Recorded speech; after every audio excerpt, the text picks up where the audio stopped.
O sea, ¿quiénes no van a presentar declaración del valor? ¿Me confirman? Chicos,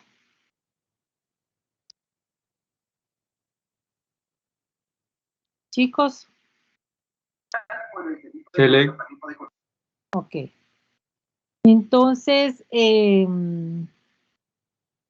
bueno, solo les recuerdo, ¿verdad?, de que este tercer parcial tenemos el examen el 21 de abril, 25 puntos. Ese día hay que subir el cuestionario, 25 puntos, 21 de abril también. Y bueno, con usted ya tenemos conformados los grupos para los valores. Si hay alguien que está fuera de algún grupo, que se incorpore a los que ya están formados. Y es el 19, vamos a tener la presentación de los videos. Estimamos que entre el 19 y el 20 salimos con los videos y vale 5 puntos.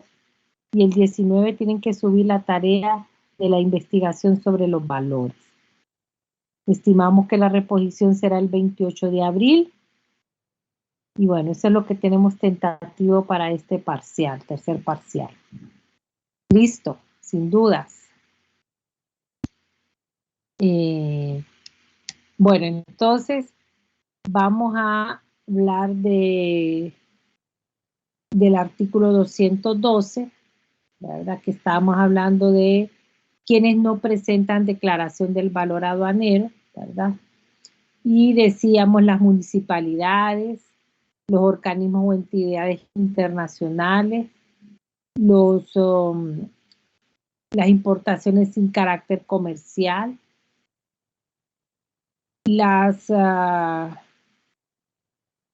aquellas importaciones que no exceden a 1.000 pesos o $1.000, aquellas mercancías que se someten a un régimen temporal o suspensivo, digamos una mercancía que ven en una importación temporal o un tránsito aduanero, no presentan declaración del valor o se sometan a un régimen liberatorio, o las que vienen con una DUCA F, ¿verdad? En su momento la ley nos habla de un FAOCA, pero hoy por hoy es una DUCA F, o viene un homenaje de casa, o por una institución sin fin de lucro, envíos de socorro, equipajes de viajeros, ¿verdad? Y cualquier otra que determine el servicio aduanero. Este artículo es exclusivamente quienes no van a presentar declaración del valor aduanero. Entonces el artículo 213 nos habla de bases de valor, base de datos de valor.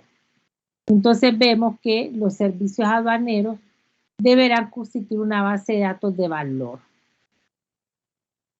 Lo que esto ya lo habíamos visto.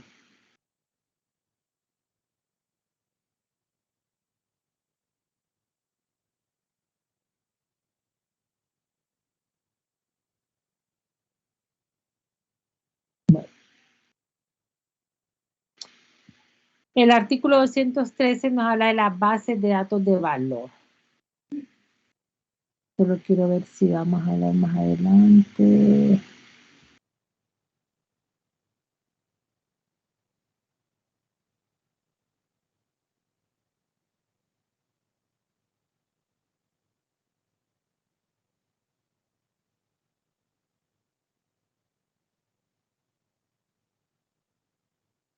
No.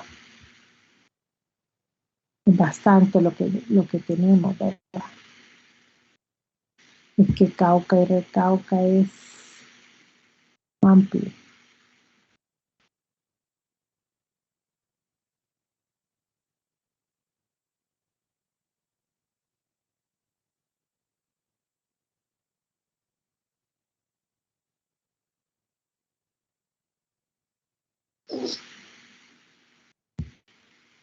Ok. Base de datos de valor. Dice que los servicios aduaneros deberán constituir una base de datos de valor que contenga información de precios actualizados, a efecto de llevar a cabo investigaciones sobre los valores declarados por las mercancías importadas, para lo cual podrán solicitar a los importadores, auxiliares de la función pública y demás operadores del comercio exterior información relativa al valor de las mercancías importadas. Con la información a que se refiere el párrafo anterior y cualquier otra que se pueda obtener por otra fuente se constituirá la base de datos regional, la que se localizará en las instalaciones de la SIECA, a la que podrán acceder los servicios aduaneros de los estados partes. O sea que este artículo manda a que los servicios aduaneros deben constituir una base de valor, ¿verdad? Y que debe estar actualizado y que nos debe de servir para llevar a cabo investigaciones sobre valores declarados de mercancías importadas. Por lo general, jóvenes, esta base de valor se va constituyendo con esa información que genera el sistema de aduanas. O sea que cada declaración que es presentada por un obligado tributario me va generando información estadística en el sistema de aduanas. Entonces, ¿se acuerdan que nosotros hablábamos del momento aproximado y decíamos que tenía que llevar 30, 60, 90 días antes y posteriores? Pero ¿dónde encontramos esa información? En esa base de datos de valor. ¿Y cómo se fue generando esa base de datos de valor? Precisamente esa información que se va ingresando y registrando de las declaraciones de aduana, ¿verdad? Entonces, por eso es que se ha ido ya construyendo esa base de valor, ¿verdad? Luego vemos estos criterios técnicos. Dice que el comité aduanero analizará los problemas relativos a la valoración aduanera de las mercancías y emitirá los criterios técnicos correspondientes para la correcta interpretación y aplicación uniforme del acuerdo y del presente capítulo. Los criterios técnicos emitidos por el comité aduanero serán de aplicación obligatoria y deberán ser publicados en la página web de los servicios aduaneros y por otros medios de comunicación. O sea que vemos que el comité aduanero lo forman los directores de aduanas del área de Centroamérica. Entonces, el comité aduanero va a analizar estos problemas técnicos que se dan en materia de valoración. Y para el comité aduanero a nivel de Centroamérica hay un comité en materia de valoración. Y este comité lleva al pleno los problemas que se dan a nivel de Centroamérica al comité de aduanas, al comité aduanero, para que ahí sean dilucidados los problemas que se dan en materia de valoración. Entonces la ley nos manda, ¿verdad?, a que en este seno, en este comité se lleven a cabo estos análisis. Entonces ven que el artículo 215, nos habla de la Comisión Centroamericana del Valor Aduanero. Y nos dice que, en efectos del artículo anterior, y con base al artículo 10 del Convenio sobre el régimen arancelario y aduanero centroamericano, se crea la Comisión Centroamericana del Valor Aduanero de las Mercancías como un grupo técnico de trabajo del Comité Aduanero, que es el que yo les decía, que hay una comisión, ¿verdad?, de valor, ¿verdad?, como un grupo técnico de trabajo del Comité Aduanero, la que estará integrada por un representante titular y un suplente del servicio aduanero de cada estado parte. Esta comisión se reunirá ordinariamente 2 veces al año y extraordinariamente cuando lo ordene el comité aduanero. O sea que este artículo permite la creación de ese comité centroamericano del valor aduanero, ¿verdad? De esa comisión, perdón, que va a ser como decir el grupo técnico que va a estar auxiliando al comité aduanero, ¿verdad? Y que se va a reunir 2 veces al año y extraordinariamente, si el comité aduanero lo ordena las veces que sea necesario, pues así se va a reunir, ¿verdad? ¿Cuáles son las funciones de esa comisión, verdad? La comisión tendrá entre otras, las funciones siguientes: conocer los problemas que en materia de valoración aduanera afronten los servicios aduaneros, proponer al comité aduanero para su aprobación los criterios técnicos correspondientes, proponer al comité aduanero las disposiciones administrativas, normativas u operativas que debe emitir para la correcta interpretación y aplicación del acuerdo, desempeñar las demás funciones que le asigne el comité aduanero. O sea que, principalmente, ¿cuál es la función de este comité? Ver esos problemas que dan en materia de valoración. Es bien complejo el tema de valoración y, como les he comentado, ¿verdad? De hecho, para que ustedes, estas son las bases que ustedes están tomando en materia de legislación. Cuando ustedes lleven sus clases de valoración, van a llevar 2 clases de valoración para que ustedes midan lo complejo que es la materia, ¿verdad? Entonces, hay a nivel de Centroamérica un comité de valoración, ¿verdad? Entonces, también funciones del comité es proponer criterios técnicos, ¿verdad? Y una correcta interpretación del acuerdo, ¿verdad? El 217 nos habla de cuándo nace esa obligación tributaria aduanera. Y nos dice que la obligación tributaria aduanera nace entre el Estado y los sujetos pasivos, en el momento que ocurre el hecho generador de los tributos de acuerdo al artículo 46 del Código. Constituye una relación jurídica de carácter personal y de contenido patrimonial garantizado mediante la prenda sobre la mercancía, con preferencia a cualquier otra garantía u obligación que recaiga sobre la mercancía. O sea, el 217 nos habla de cuándo nace esa obligación tributaria, cuándo es que ocurre ese hecho generador.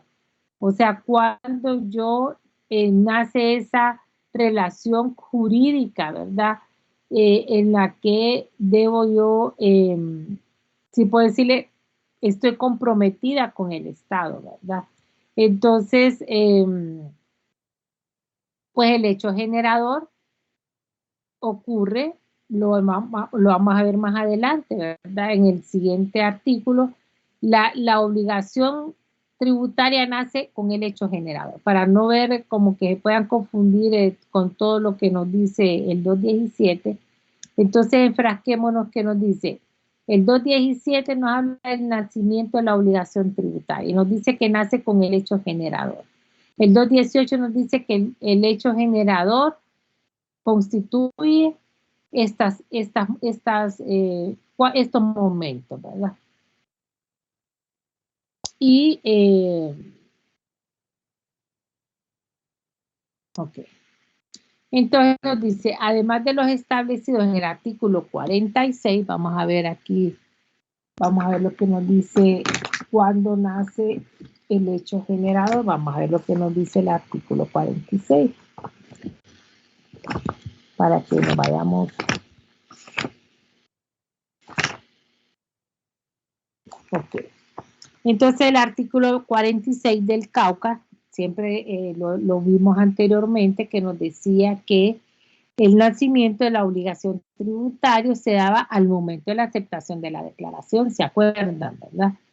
Y donde decíamos cuando también había un abandono de la mercancía y cuando había una comisión de una infracción, y por ahí nos decía el 46, pero por lo general el más usado es cuando hay una aceptación de la declaración. Ahí da el nacimiento de la obligación tributaria, ¿verdad? Ese es, como decir, el hecho generador, ¿verdad? Y luego que nos habla cuando se da alguna infracción. Entonces, la comisión de la infracción, cuando hay un comiso, ¿verdad? Y cuando no se puede dar ninguna de las anteriores. También cuando hay un abandono voluntario de las mercancías, o sea, no la retire la mercancía en los 20 días establecidos, ¿verdad? O en la fecha de aceptación de la declaración de las mercancías, excepta total o parcialmente los tributos de importación y en caso de incumplimiento de las condiciones por las cuales se otorgó la exención. O sea que hubo una exención de impuestos, ¿verdad? Pero hubo un incumplimiento a sus condiciones, ¿verdad?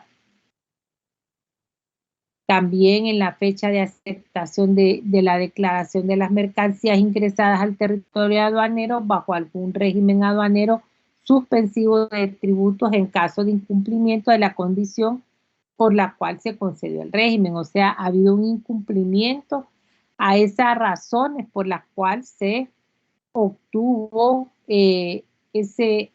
esa suspensión de tributos, ¿verdad?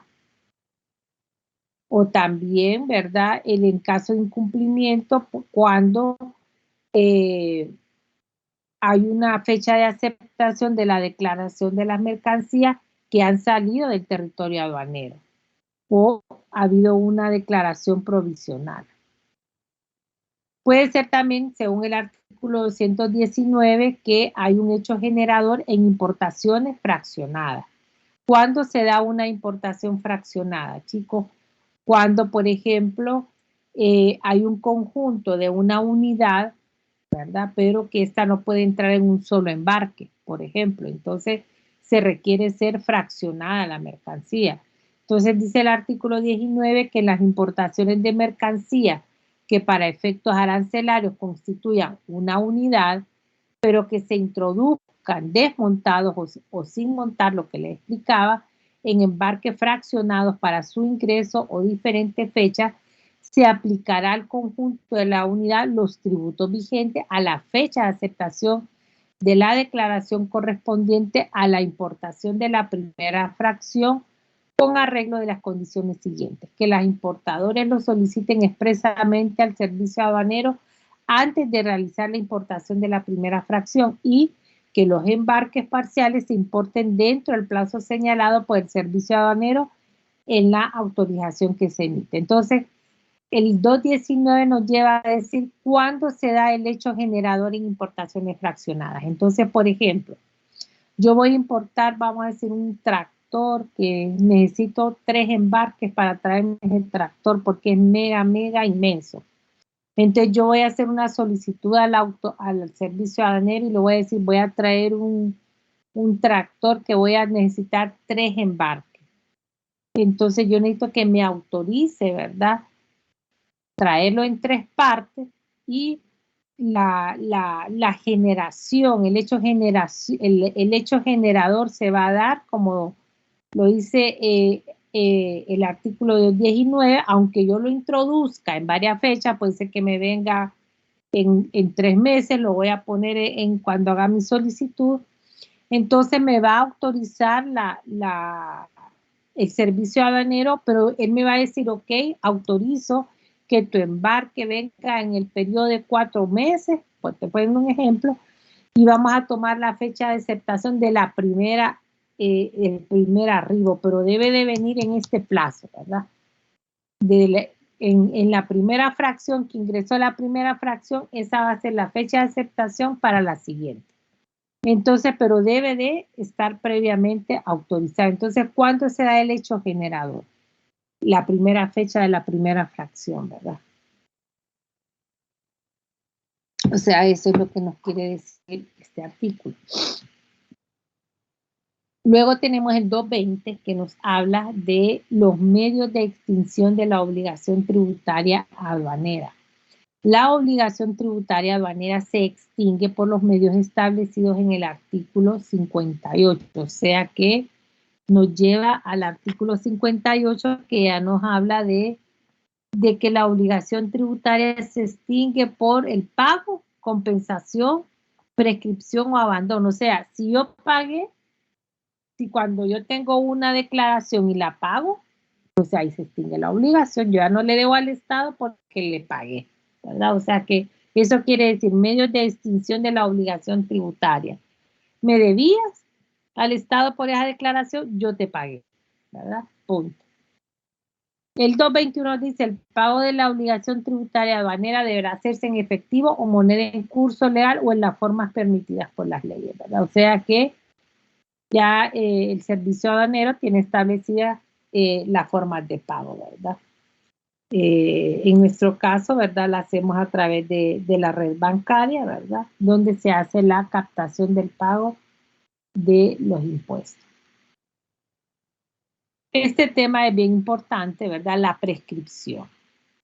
¿Por qué es importante la prescripción? Porque ahí me da la fecha en que la administración aduanera puede realizar cualquier acción para hacer una verificación a posterior. O bien el contribuyente tiene un plazo hasta 4 años para hacer cualquier reclamo a la institución. Puede ser que haya pagado de más el obligado tributario a la institución y pueda hacer un reclamo, tiene 4 años, o bien el Estado vaya a hacer alguna verificación a posterior, tiene 4 años. Entonces el artículo 223 nos habla sobre la prescripción y nos dice el inciso A, la facultad del servicio aduanero para exigir el pago de la obligación tributaria aduanera, sus intereses y recargos que se hubieran dejado de percibir contado a partir de la fecha de aceptación de la declaración de mercancía. O sea que si yo hoy, 29 de marzo, presenté una declaración de aduana, tengo 4 años, 22, 23, 24, 25, hasta el 29 de marzo de 2026 para hacer cualquier gestión de notificación de un ajuste aduanero al obligado tributario para poder reclamar cualquier obligación tributaria dejada de percibir. O el derecho que tiene el sujeto pasivo, o sea, el obligado tributario, para exigir la restitución de lo pagado en exceso o indebidamente, ¿verdad? También ese mismo plazo es para poder imponer alguna sanción o alguna infracción administrativa tributaria, ¿verdad? Entonces dice que ese es el plazo, 4 años. Tenemos 4 años para poder hacer cualquier reclamo. El 224 nos habla de una interrupción a esa prescripción. ¿Qué interrumpe esos 4 años? Dice por la notificación de la resolución o acto inicial del procedimiento administrativo. O sea que al final, ¿qué me interrumpe ese plazo? O sea que si digamos, se me vence hoy los 4 años, hasta hoy yo puedo hacer una notificación como aduana, o yo le puedo notificar al obligado tributario un reparo aduanero. Entonces, el hecho de que yo haga hoy esa notificación me interrumpe esa prescripción. ¿Por qué? Porque el hecho de que yo presente esa notificación no quiere decir que, como hoy se vencía, yo ya no puedo seguir haciendo nada. No. Hoy yo presenté como Estado, le notifiqué al obligado tributario ese reparo de ajuste y se interrumpe el plazo. O sea, lo que quiere decir es que ya no importa, pueden pasar 8 o 10 años a que se resuelva la situación de ese ajuste, pero ya el plazo fue interrumpido. O sea, el hecho de que presente esa notificación de ajuste, el plazo no es que va a decir como, ¿cómo les podría explicar? Como que el plazo es cerrado, o sea, decir, dentro de esos 4 años se tiene que resolver todo hasta que pague los impuestos, no. O sea, dentro de ese plazo me puedes notificar y vamos a interrumpir el plazo para que continúe el proceso que puede llevar judicialmente.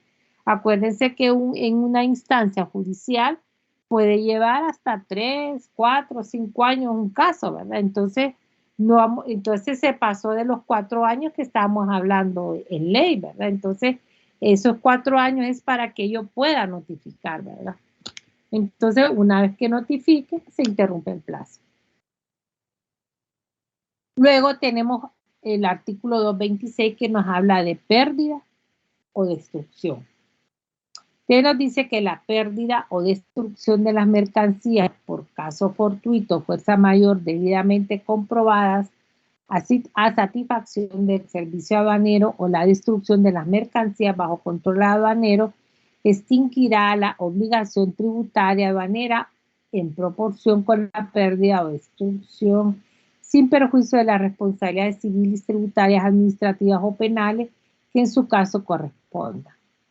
O sea que si hay una pérdida o destrucción de las mercancías, ¿cómo les diría? Por causa fortuita, ¿verdad? Se extingue la obligación tributaria, pero sobre esa porción, ¿verdad? O sea, que no es sobre toda la mercancía, sino que, digamos, suponiendo que tenemos una mercancía bajo control aduanero, ¿verdad? O sea, vamos a decir que estamos en un depósito aduanero y la mercancía se venció, por ejemplo, en depósito.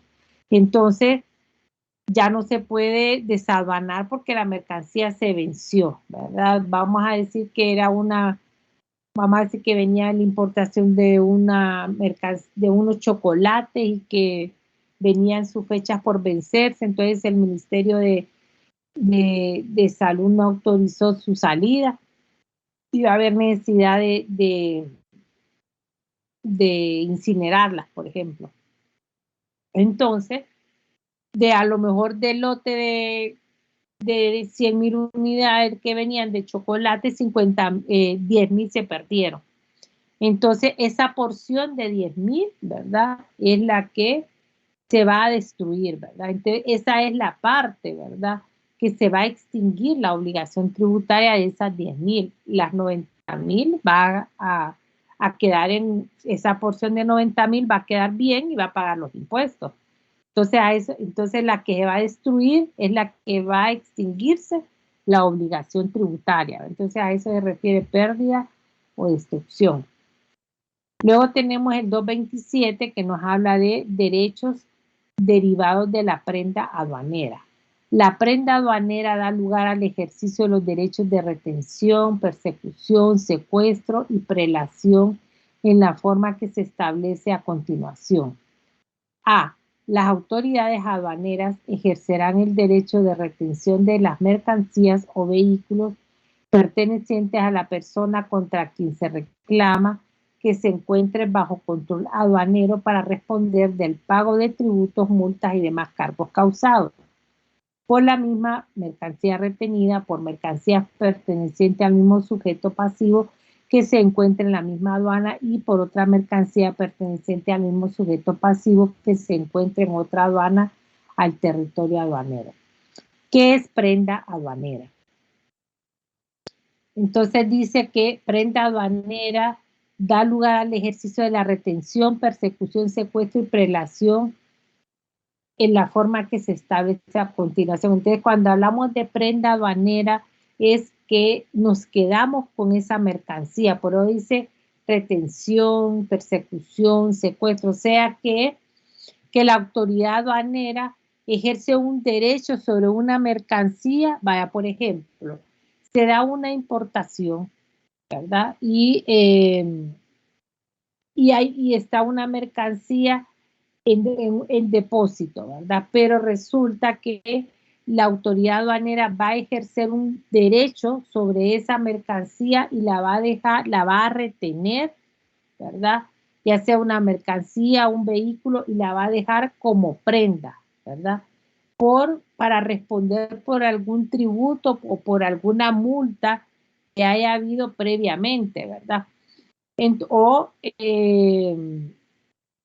¿por qué dice? Por la misma mercancía retenida, por la mercancía perteneciente al mismo sujeto pasivo que se encuentra en la misma aduana, o por otra mercancía que se encuentra en un sujeto pasivo. O sea, lo que quiere decir es que esa mercancía que está ahí, ok, me debías impuestos de otra mercancía, por ejemplo, ¿verdad?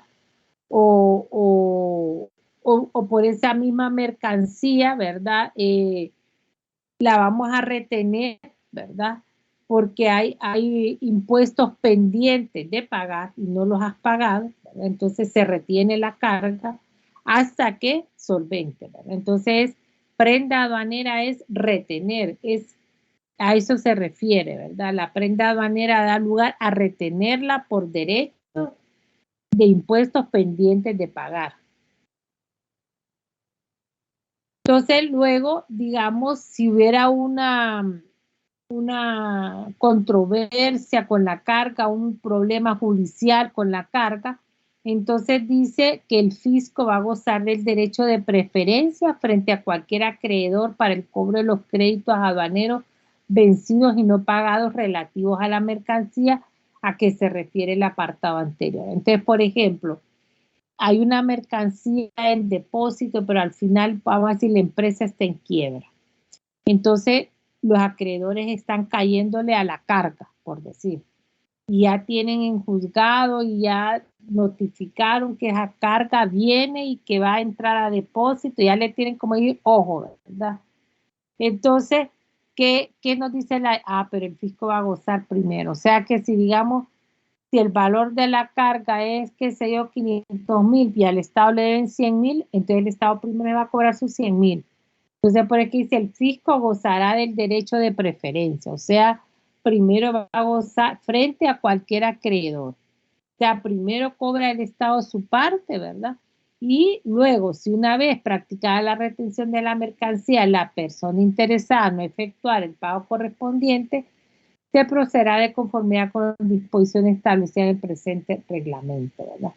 O sea que, ¿verdad? Que primero el Estado cobra, después es para el acreedor, ¿verdad? Entonces, el fisco va a gozar primero del pago de sus impuestos. Luego el 228 nos habla que para decretar la prenda aduanera, el servicio aduanero deberá observar las normas básicas siguientes: que exista una resolución firme que contenga suma líquida y exigible, que el proceso previo haya sido notificado a las personas o entidades que puedan verse afectadas. La prenda aduanera solamente procederá previo al inicio del procedimiento de cobro judicial como medida cautelar administrativa. O sea que cuando hablamos de prenda aduanera, ¿verdad? Se está hablando de que debe de haber un procedimiento judicial, ¿verdad? O sea, que debe de haber un cobro judicial, no es que a lo antojadizo, ¿verdad? Aduana va a, sí puede retener en su momento la carga, ¿verdad? Pero a la par debe de estar llevando un proceso judicial para que le valide su proceder, ¿verdad?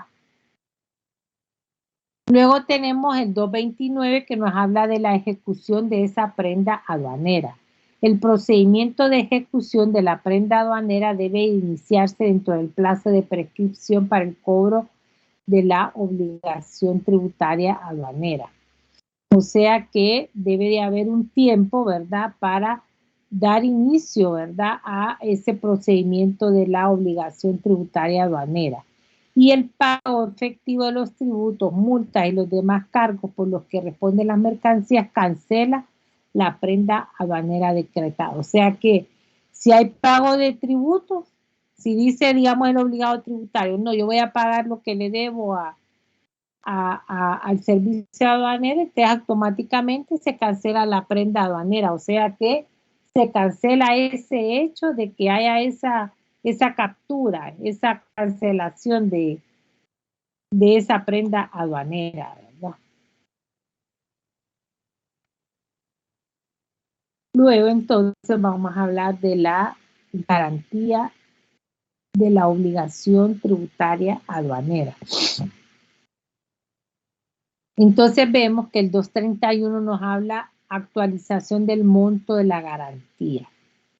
Hemos estado hablando de la garantía y vemos que el artículo 53 nos habla hemos estado hablando del monto de la garantía que deberá cubrir la totalidad de la obligación tributaria aduanera, incluyendo los intereses generados y cualquier otro cargo aplicable. O sea que al momento de retirar una una carga de la aduana. ¿Se acuerdan que decíamos que la carga puede ser retirada mediante una garantía que cubra la totalidad de su obligación, ¿verdad?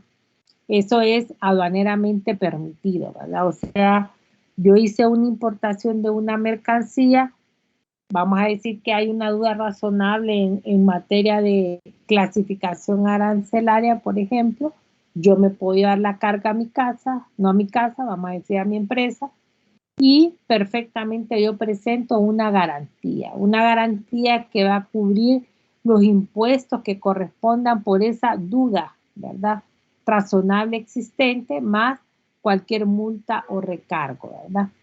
Entonces el 231 dice que para actualizar, para los efectos de lo que ya acabamos de decir, que nos dice el artículo 53, y cuando se trate de ajustes o diferencias determinados en el despacho, el monto de la garantía deberá ser actualizado cada 3 meses o en un plazo mayor cuando el servicio aduanero así lo disponga.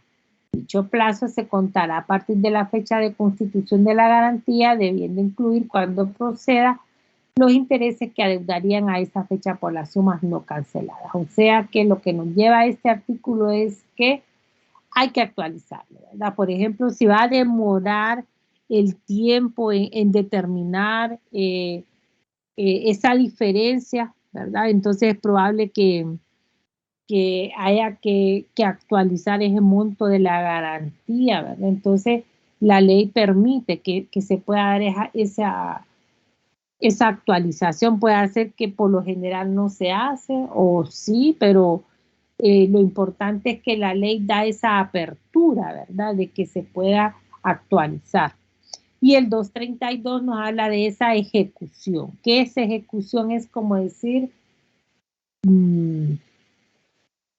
voy a cobrar.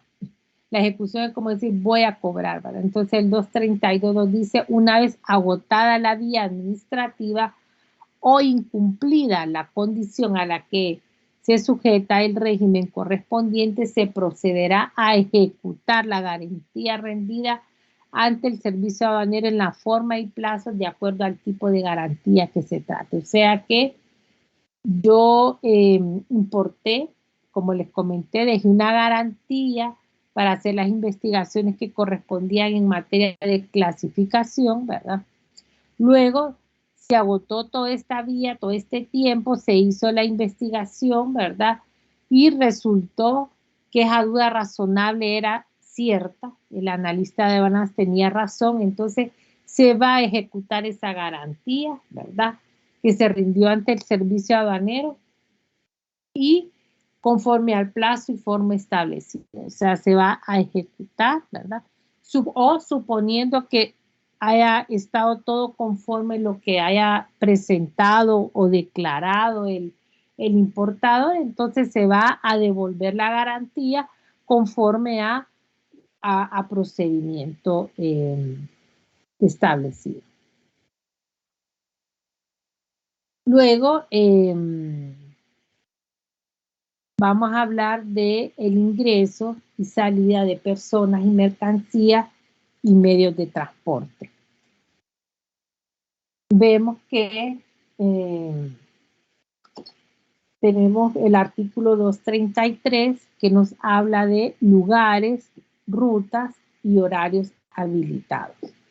Entonces vemos que el ingreso y salida de personas y mercancías y medios de transporte del territorio aduanero solo podrá efectuarse por los lugares, rutas y horarios habilitados por el servicio aduanero. O sea que el servicio aduanero mantiene, digamos, si se da una operación, digamos, de un tránsito aduanero, vaya, digamos que sale una operación de un tránsito interno de, vamos a decir, de Puerto Cortés a Guasaule, por ejemplo, entonces, o un tránsito internacional también va a autorizar y va a decir, va a ir por la ruta CA5, por ejemplo, en un horario de tales y tales horas, tiene permitido 10 horas para hacer esa ruta, ¿verdad? Entonces, sí hay lugares, rutas y horarios habilitados, ¿verdad? Debe circular durante tales horas, ¿verdad? Ya el servicio aduanero posee un horario, ¿verdad? Entonces, así lo establece, ¿verdad? Dice, los medios de transporte y su carga que crucen las fronteras o lugares habilitados se someterán al control aduanero a su ingreso y salida del territorio aduanero. O sea que este artículo ya nos lleva a que debe de cruzar por fronteras y lugares habilitados. O sea que ese ingreso de salida y de personas y de mercancías y de medios de transporte debe de hacerlo por lugares habilitados. O sea, no es permitido que un medio de transporte diga, me voy a ir por este cruce porque me sale más cerca y me sale muy largo y por la aduana. Así tenga que hacer 5 horas más largo, tiene que cruzar por la aduana, por el lugar habilitado. Porque si no, estaríamos hablando de qué? De un contrabando. Si el medio de transporte va a cruzar por un lugar no habilitado, entonces ya estaríamos hablando de un contrabando, ¿verdad? Entonces debe de cruzar por un lugar, una frontera habilitada, ¿verdad? Los viajeros y transportistas que lleven consigo, conduzcan mercancías por cualquier medio de transporte, las presentarán y declararán de inmediato a la autoridad aduanera del lugar por donde ingresaron y modificar su estado y acondicionamiento. Entonces, ¿qué es lo autoral de este artículo? Es que debe de ingresarse y salir, ya sea personas, mercancías, medios de transporte por lugares, rutas y horarios habilitados. También se da el transporte de mercancías peligrosas, ¿verdad? Las empresas de transporte internacional que trasladen mercancías peligrosas tales como explosivos, inflamables, corrosivas, contaminantes y radiactivas deberán dar aviso sobre las mismas a la autoridad con anticipación al arribo del medio de transporte al territorio aduanero. En estos casos, la autoridad aduanera deberá informar de tal circunstancia a las autoridades competentes a efectos de verificar en forma conjunta que se adopten medidas de seguridad correspondientes. O sea que es bien importante, si ustedes recuerdan que decíamos que 24 horas antes de anticipación debe de notificar el medio de transporte el envío del documento de transporte, ¿se acuerdan? Y sobre todo, ¿qué tipo de mercancía? ¿Por qué? Porque deben de prepararse el depósito si es una mercancía peligrosa, si requiere de un espacio especial, si requiere de una manipulación o si requiere que inmediatamente sea sacada, desabanada la mercancía o lo que sea, ¿verdad? Debe de notificárselo, por eso es que debe de notificarse con anticipación. Entonces, por aquí nos vamos a quedar, chicos.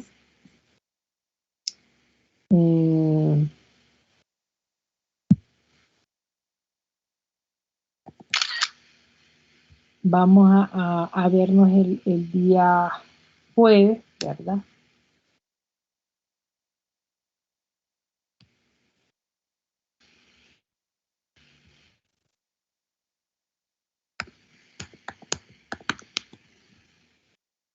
Marvin.